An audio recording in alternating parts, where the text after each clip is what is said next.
Salut les gars, salut les amis, j'espère que vous allez bien. Je vais faire une série de 3 vidéos dans lesquelles je vais répondre à certains commentaires suite à ma vidéo où je mettais en avant, où je parlais du Sénégal versus la République démocratique du Congo qui devait se qualifier entre ces deux grandes nations pour le mondial 2026. Et dans les commentaires, j'ai eu pléthore de commentaires, que ce soit des supporters sénégalais, mais également des supporters congolais. J'ai tenu à répondre à ces deux grosses nations-là dans une série de 3 vidéos. La première vidéo, je vais m'adresser dans cette vidéo aux supporters sénégalais. Ensuite, je ferai une deuxième vidéo, je vais m'adresser aux supporters congolais.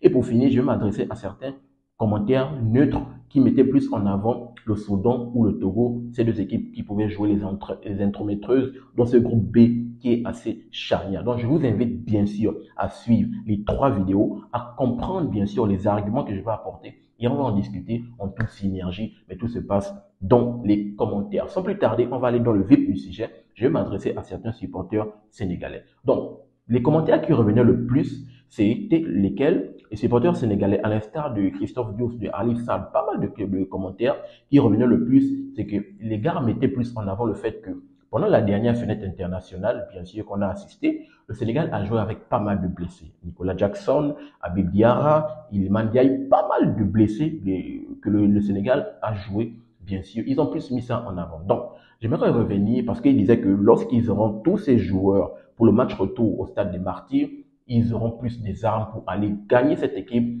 de la République démocratique du Congo au stade des Martyrs. Donc, très rapidement, j'aimerais répondre à toutes ces personnes-là qui ont mis en avant les blessés, bien sûr, pour cette fenêtre internationale. Donc, pour mettre en avant, on va se plonger, bien sûr, sur mon ordinateur. On va essayer de se faire remémorer le match aller entre le Sénégal et la République démocratique du Congo au stade Abdoulaye Wade. Donc, on regarde très rapidement. À l'époque, c'était encore Aliou Cissé qui était le coach.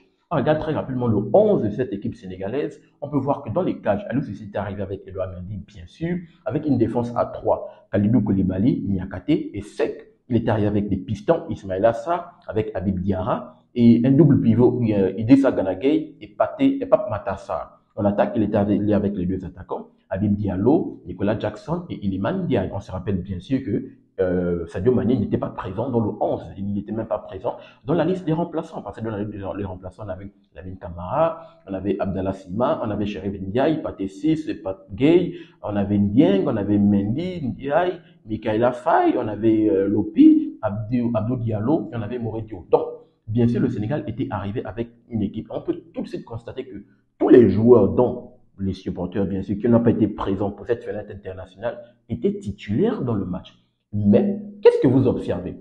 Avec les joueurs qui étaient titulaires, sauf Sadio Mané, avec tous ces joueurs, cette équipe du Sénégal n'a pas pu s'imposer devant son public au stade Abdoulaye Wade face à cette équipe de la République démocratique du Congo.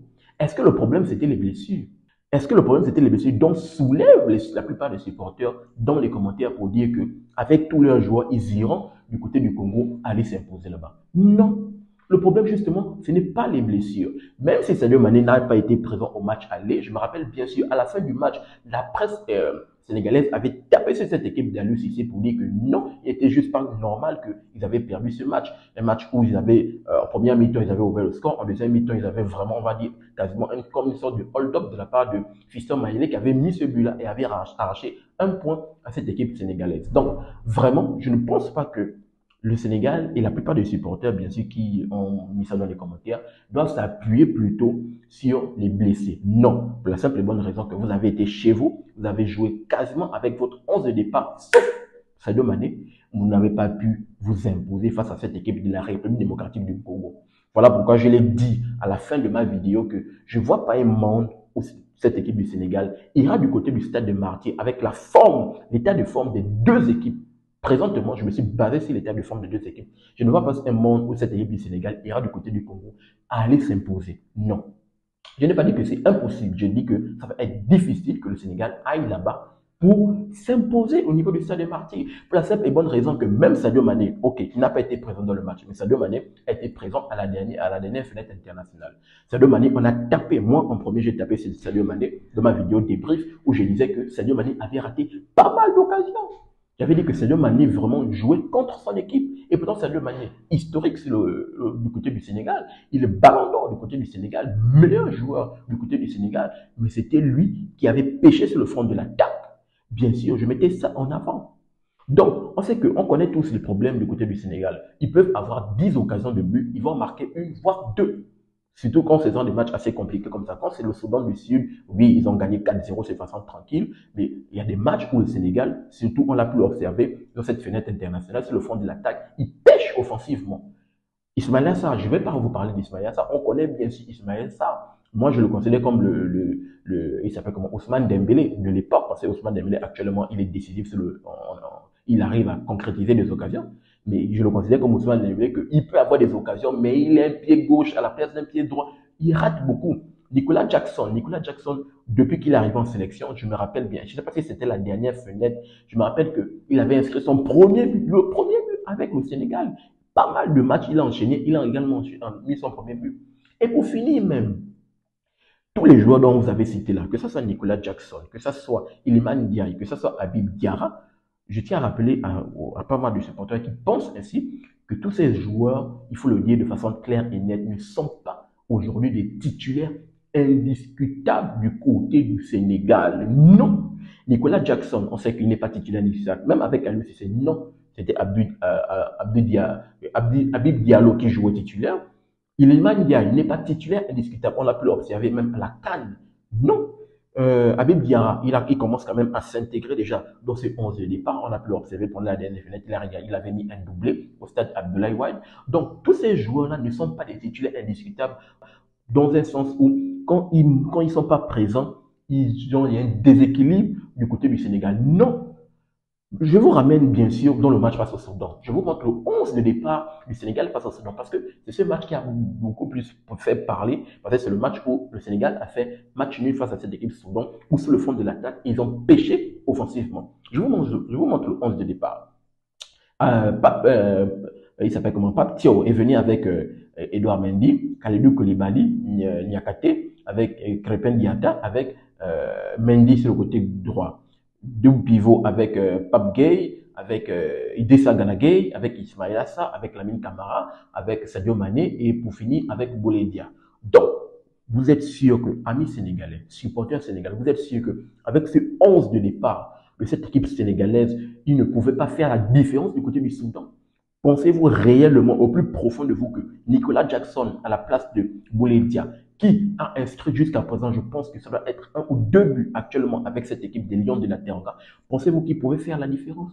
Pensez-vous que Iliman Ndiaye, qui est super sub, qui n'est pas titulaire dans ce groupe, dans cet effectif, il rentre bien sûr, il fait des figurances. Pensez-vous qu'il pouvait faire la différence?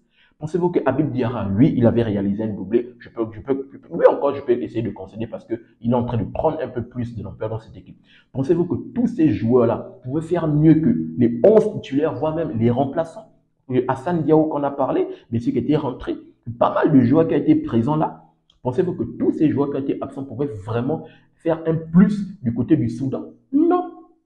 Non, je ne pense pas. Donc, l'affaire des blessés, là, je pense que cette équipe du Sénégal, je trouve ça comme une sorte d'excuse. Ce n'est pas une excuse. Et c'est une excuse vraiment que les gars se créent pour cette fenêtre internationale. Ça ne doit pas être une excuse parce que les blessures, on en aura. Plusieurs nations connaîtront des blessures. La saison est tellement longue, il y a tellement de matchs, des matchs chaque 3 jours, déjà avec le rallongement des compétitions, avec le rallongement des matchs, il y a tellement de matchs que les blessures peuvent arriver à tout moment. Cette équipe du Sénégal peut arriver pendant la fenêtre internationale, vu que ça sera la prochaine saison, peut arriver en septembre, en octobre, avec les mêmes blessés, voire même plus. Donc, le Sénégal va trouver comme raison pour dire qu'on ne s'est pas qualifié au mondial parce qu'on avait peut-être 10 joueurs blessés. Non, ça ne doit pas être une excuse. Pour le Sénégal, deuxième sur le plan FIFA sur le continent africain, il ne doit pas se trouver des excuses actuellement pour dire qu'on ne se qualifie pas au mondial ou on perd un quelconque match à cause d'une blessure. Non, il y a tellement élevé de joueurs. Il faut juste trouver un schéma tactique. Il faut juste trouver comment insérer ces joueurs. Et c'est le rôle du staff et de Pape Thiaw. Bien sûr. Donc, vraiment, aujourd'hui, je m'adresse bien sûr à tous ces gars-là, tous ces supporters sénégalais qui pensent que, à cause des blessures, bien sûr, le Sénégal a connu ce petit coup de mou-là.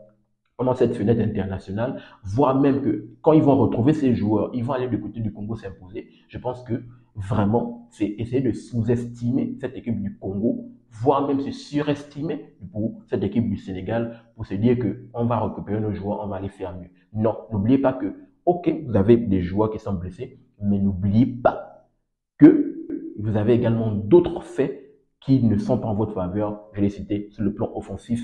Bien sûr, vous n'arrivez pas à concrétiser les occasions. Et ça s'est vu par Sadio Mané et pas mal de joueurs dans ce match face au Soudan. Même le match face au Togo, il y a également eu des occasions. Il fallait concrétiser. Oui, vous sortez du match 2-0. Oui, je pense que le score avait fini 2-0. Si ma mémoire ne me joue pas du tout. Vous sortez de ces matchs.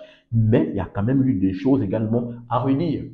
Donc, vraiment, je tenais à répondre à ces supporters sénégalais. Comme j'ai dit tantôt, c'est une série de 3 vidéos. D'abord, là, je m'adresse aux supporters sénégalais. Je vais faire une deuxième vidéo, je vais m'adresser maintenant aux supporters congolais. Une troisième vidéo, je vais m'adresser aux supporters neutres qui mettent en avant cette équipe soudanaise, bien sûr, qui réalise une belle performance dans ce groupe B, qui joue les intrometteuses. Et cette équipe togolaise, voire même mauritanienne, qui pourrait mettre les bâtons dans les roues, les bâtons dans les roues pour que ces deux grosses nations sur le continent africain ne se qualifient pas pour le prochain mondial 2026. Donc, voici ce que j'avais à dire par rapport, bien sûr, à cette vidéo pour les supporters sénégalais, amis sénégalais et bien sûr, bien d'autres, parce que j'étends un peu tout le monde, on aime tous le football africain. Donnez-moi votre retour et votre analyse dans les commentaires par rapport, bien sûr, à cette situation. Et rassurez-vous, je vais vous lire. N'oubliez pas de vous abonner, de liker et surtout activer la cloche de notification pour ne manquer aucune de mes sorties. Peace, à très bientôt les gars.